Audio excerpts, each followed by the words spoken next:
দেখো টাইগার আমি অয়েল যে হাইড্রোলিক অয়েল আছে সেটা চেঞ্জ করলাম। তো দেখো হাইড্রোলিক অয়েলের এমনি তোমার অনলাইনে তুমি দেখবে 14,000 কিছু টাকা, কিন্তু তুমি যখন শোরুমে যাবে তখন তোমার কাছে 16,000 প্রায় 17,000-এর কাছাকাছি, 16,800 এরকম টাকা নিয়ে নেবে। তাহলে তোমার সেইখানে অনেক টাকা লস হয়ে যাচ্ছে।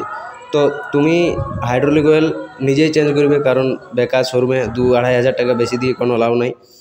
তোমরা নিজেরাই চেঞ্জ করে, আর মোবিল টোবিলেরও তোমরা নিজেরাই চেঞ্জ করবে, কারণ শোরুমে অনেক বেশি টাকা নেই, আর ঠিকঠাক করে সার্ভিসিংও ঠিকঠাক করে দেয় নাই।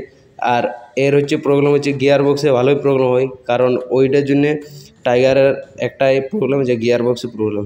তো তোমরা দেখবে যে গিয়ার বক্সে যাতে একটু একটু ছোটোখাটো প্রবলেম হলে ওটা তোমরা তাড়াতাড়ি করে ঠিক করে নেবে, কারণ বেশি ফেলে রাখলে ব্যাপারটা তোমার গাড়ি চালাতেই পারবে না। তার জন্য গিয়ার বক্সটা ভালো করে ব্যবহার করবে।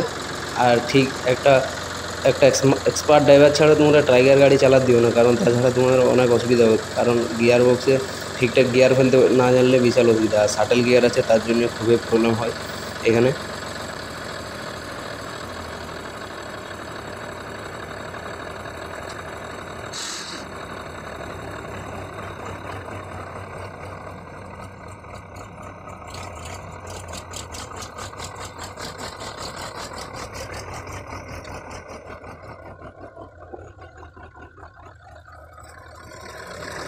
তো দেখছি আমি রোটারের পুরো একটা নাট জাম হয়ে আছে। সেই নাটটা আমি গ্রাইন্ডার মেশিন দিয়ে ওটাকে কেটে বাদ দিয়ে একটা নতুন ওইখানে একটা নতুন নাট লাগিয়ে দিচ্ছি, কারণ খালটা নড়তে থাকলে পুরো ড্রামটা পুরো নষ্ট করে দেবে। তার সাথে ঠিকঠাক মাটি না হলে কাস্টমারদেরও প্রবলেম। তো আমি তার জন্যে যে আমার একটা নাটের যে লুজ হয়েছিলো সেটা কেটে ফেলে দিচ্ছি, কারণ ওটা খোলা যাচ্ছে না, তার জন্য ওটা কেটে ফেলে দিচ্ছি। তো তারপর চলো এবারে